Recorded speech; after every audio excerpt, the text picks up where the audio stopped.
नमस्कार विद्यार्थी मित्रांनो, अभ्यास मित्र परिवारामध्ये तुम्हा सर्वांचं स्वागत आहे. मित्रांनो, आज आपण 25 एप्रिल रोजीचं करंट अफेअर्स अभ्यासणार आहोत.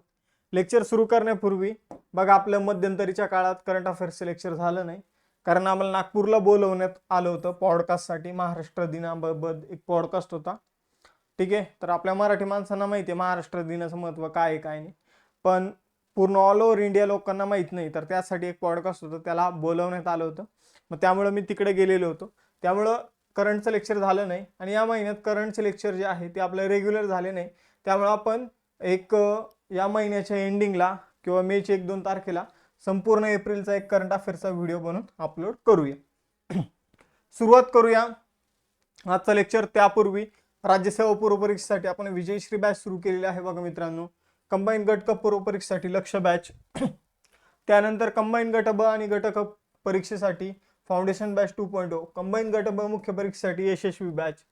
त्यानंतर तुम्ही कोणती बॅच जॉईन केली त्यामध्ये तुम्हाला अभ्यास मित्राच्या नोट्स मिळतील, टेस्ट सिरीज मिळेल, त्यानंतर लाईव्ह लेक्चर, रेकॉर्डेड लेक्चर या गोष्टी सुद्धा तुम्हाला उपलब्ध होऊन जाईल. यासाठी तुम्हाला आपलं अभ्यास मित्राचं ॲप्लिकेशन डाउनलोड करायचं आहे. टेलिग्राम चॅनल आणि इंस्टाच्या पेजला देखील फॉलो करायचं आहे. सुरुवात करूया 25 एप्रिल रोजीच्या चालू घडामोडीला. इथं पहिला क्वेश्चन काय आहे बघा. भारतीय वेटलिफ्टिंग फेडरेशन द्वारे ॲथलीट आयोगाच्या अध्यक्षपदी कुणाची नियुक्ती करण्यात आली आहे? तर बघा, भारतीय वेटलिफ्टिंग फेडरेशन द्वारे ॲथलीट आयोगाच्या अध्यक्षपदी जे आहे मीराबाई चानू यांची नियुक्ती करण्यात आलेली आहे. ठीक आहे, तर बघा मीराबाई चानू जे आहे ते ॲथलीट आयोगाच्या नवीन अध्यक्ष बनलेले आहे. तर भारतीय वेटलिफ्टिंग फेडरेशनच्या अंतर्गत येते ॲथलीट आयोग आणि याच्या अध्यक्ष आता मीराबाई चानू बनलेले आहे. तसेच उपाध्यक्ष म्हणून एस सतीश कुमार यांची नियुक्ती करण्यात आलेली आहे. बघा मित्रांनो, भारतीय वेटलिफ्टिंग फेडरेशन जे आहे तर वेटलिफ्टिंग खेळाशी संबंधित एक प्रशासकीय संस्था आहे. 1935 मध्ये स्थापना करण्यात आली होती. नवी दिल्लीमध्ये मुख्यालय आहे. अध्यक्ष होते सहदेव यादव. तर आता यांची भारतीय वेटलिफ्टिंग फेडरेशनचे अध्यक्ष आहे सहदेव यादव आणि सरचिटणीस आहे आनंदे गौडा. आणि मित्रांनो, हे लक्षात ठेवायचं आहे की वेटलिफ्टिंग अंतर्गत येणारा जो आयोग आहे त्याचा अध्यक्ष आहे मीराबाई चानू. ठीक आहे, तर हे दोन मुद्दे लक्षात ठेवायचे आहे. ACI वर्ल्ड रिपोर्ट 2024 नुसार दिल्ली विमानतळ जगातील किती नंबरचे सर्वात व्यस्त विमानतळ बनले आहे? बघा मित्रांनो, ACI म्हणजे काय? Airport council international. तर एअरपोर्ट काउन्सिल इंटरनॅशनलच्या वर्ल्ड रिपोर्टनुसार दिल्ली विमानतळ जे आहे तर जगातील कितव्या नंबरचं सगळ्यात व्यस्त विमानतळ बनलेलं आहे? तर दिल्लीचं विमानतळ 9वं जगातील सगळ्यात व्यस्त विमानतळ बनलेलं आहे. जगातल्या 10 विमानतळामध्ये दिल्लीचे एकमेव भारतीय विमानतळ आपल्याला बघायला मिळतं. दिल्लीच्या विमानतळावर आपण जर बघितलं तर टॉप 10 मध्ये तर आलेलंच आहे. ठीक आहे, हा रिपोर्ट कोण दिलेला हे पहिले सांगतो. ACI वर्ल्डने म्हणजे एअरपोर्ट काउन्सिल इंटरनॅशनलने हा रिपोर्ट दिलेला आहे.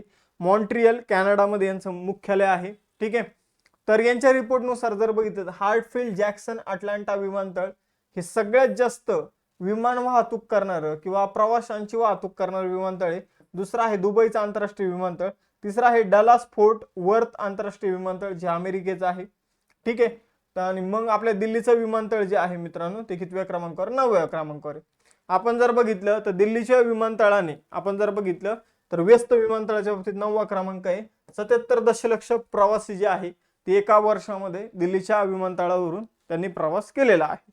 ठीक आहे, एवढं तुम्हाला लक्षात ठेवायचे. यानंतर पुढे जाऊया. आजच्या लेक्चरचा सगळ्यात महत्त्वाचा क्वेश्चन. मे 2025 मध्ये भारताचे 52वे सरन्यायाधीश कोण होणार आहे? तर मे 2025 मध्ये भारताचे 52वे सरन्यायाधीश होणार आहे मित्रांनो न्यायमूर्ती BR गवई. ठीक आहे, तर न्यायमूर्ती BR गवई यांच्याविषयी हे सुद्धा लक्षात ठेवायचं आहे की हे भारताचे दुसरे दलित सरन्यायाधीश होणार आहे. ठीक आहे, दुसरे दलित सरन्यायाधीश होणार आहे. तर यांच्याविषयी हा पॉईंट आपल्याला परीक्षेमध्ये विचारला जाऊ शकतो. संजीव खन्ना, न्यायमूर्ती संजीव खन्ना हे 51वे सरन्यायाधीश आहे. तर त्यांची जागा जी आहे तर ते BR गवई घेणार आहे. आपण जर बघितलं तर 13 मे 2025 रोजी न्यायमूर्ती संजीव खन्ना रिटायर होणार आहे. मग 14 मेला BR गवई हे सरन्यायाधीश पदाचा पदभार जे आहे ते स्वीकारणार आहे. हे देशाचे दुसरे दलित सरन्यायाधीश असणार आहे.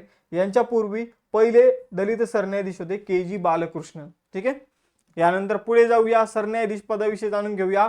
भारतातील पहिले सरन्यायाधीश होते HJ कानिया. सर्वोच्च न्यायालयाचे जे काही सरन्यायाधीश असतात आणि इतर न्यायाधीश असतात आणि त्याचबरोबर उच्च न्यायालयाचे न्यायाधीश असतात त्यांची नियुक्ती राष्ट्रपती करत असतात. न्यायाधीशांच्या नियुक्तीचं जे काही कलम आहे ते आहे कलम 124(2). कलम 124(2). सरन्यायाधीश आणि सर्वोच्च न्यायालयाच्या न्यायाधीशांचा कार्यकाळ आहे वयाची 65 वर्ष पूर्ण होईपर्यंत. भारतीय सर्वोच्च न्यायालयामध्ये पहिल्या महिला न्यायाधीश कोण बनले होते तर फातिमा बीवी.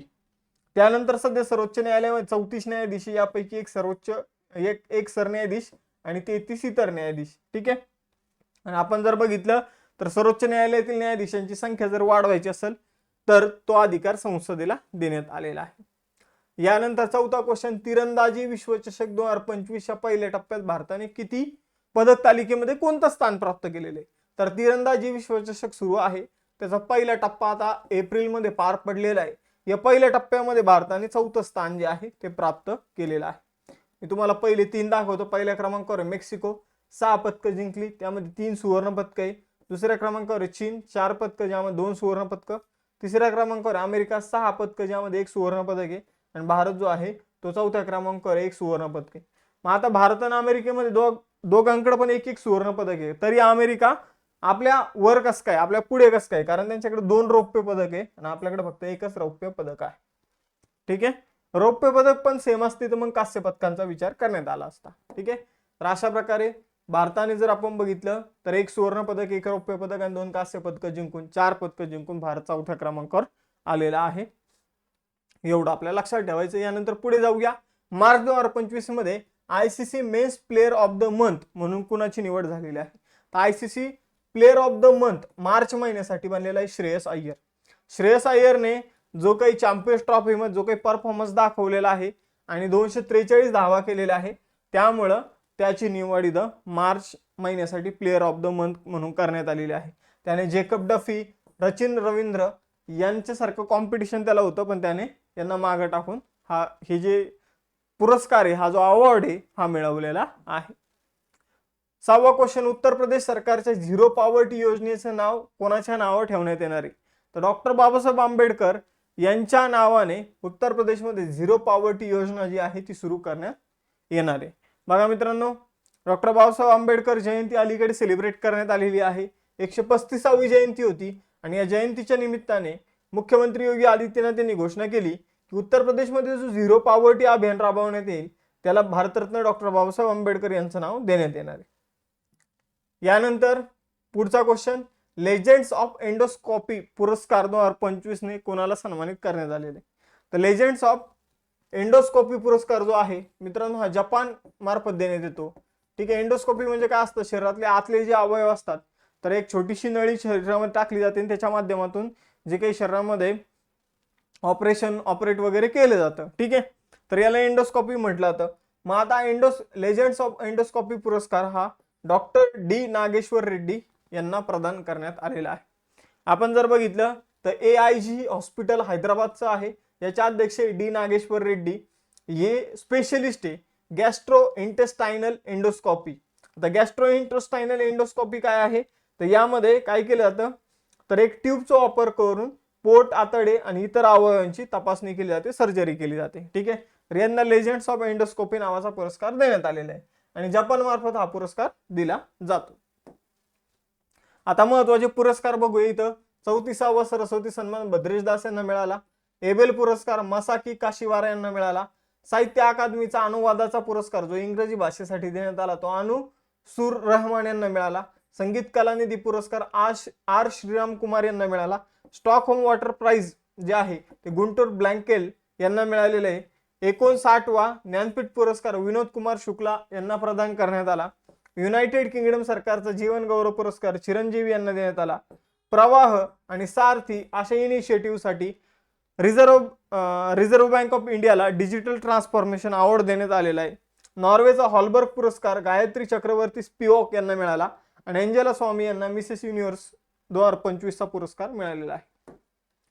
यानंतर 8वा क्वेश्चन, कोणते राज्य सरकारने भूमी अभिलेख व्यवस्थापनासाठी भूभारती पोर्टल सुरू केलेलं आहे? तर हे पोर्टल सुद्धा डॉक्टर बाबासाहेब आंबेडकर यांच्या जयंतीच्या दिवशी सुरू करण्यात आलं. तेलंगणा सरकारने भूभारती पोर्टल सुरू केलेलं आहे. ठीक आहे. जे काही जमीन मोजणी आणि त्याविषयी एक नोंदणी यासाठी भूभारती पोर्टल जे आहे भूमी अभिलेखासाठी सुरू करण्यात आलेला आहे. मित्रांनो, पहिले तेलंगणामध्ये BRS भारत राष्ट्र समिती म्हणून एक पार्टी होती, त्यांचं सरकार होतं, तर त्यांचं धरणी नावाचं पोर्टल होतं, त्याची जागा आता हे भूभारती पोर्टल घेणार आहे. तेलंगणाची राजधानी आहे हैदराबाद, मुख्यमंत्री आहे रेवंत रेड्डी, जिष्णुदेव वर्मा राज्यपाल आहे, लोकसभेचे 17 तर राज्यसभेचे 7 तर विधानसभेचे 119 जागा आपल्याला तेलंगणामध्ये बघायला मिळतात. तेलंगणा हे भारताचं 29वे राज्य बनलं होतं, पण जम्मू काश्मीर आता केंद्रशासित प्रदेश बनल्याने भारतामध्ये टोटल आता 28 राज्य आहे. कोणत्या स्टार्टअपने QPAI इंडस लॉन्च केले आहे, जो भारतातील सर्वात शक्तिशाली क्वांटम संगणकापैकी एक आहे? तर बघा मित्रांनो, एकदम छोटी किचकट गणित वगैरे सॉल्व्ह करण्यासाठी क्वांटम कम्प्युटर जे आहे ते विकसित करण्यात येत आहे आणि QP इंडस नावाने एक क्वांटम कम्प्युटर जो आहे तो विकसित करण्यात आलेला आहे, तर तो QPAI नावाच्याच कंपनीने बनवलेला आहे. एवढं सोपं क्वेश्चन होतं बघा. ठीक आहे, इथं कम्प्युटरच्या नावावरून आपण कंपनीचं नाव सांगू शकत होतो. ठीक आहे, तर हा एक सुपर कम्प्युटर आहे. ठीक आहे, क्वांटम टेक्नॉलॉजीने बनवण्यात आलेला आहे. QPAI हा एक स्टार्टअप आहे जो भारत सरकारने निवडलेला आहे, राष्ट्रीय क्वांटम मिशन अंतर्गत निवडण्यात आलेला आहे. या स्टार्टअपचं काम काय आहे तर आर्टिफिशियल इंटेलिजन्स म्हणजे AI चा वापर करून क्वांटम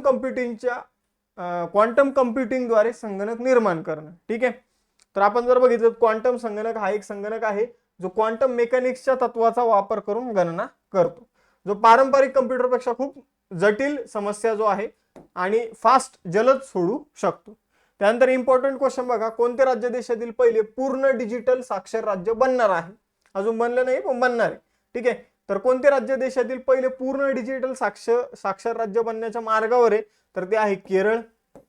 ठीक आहे, केरळ हे राज्य बनणार आहे, लक्षात ठेवायचं आहे.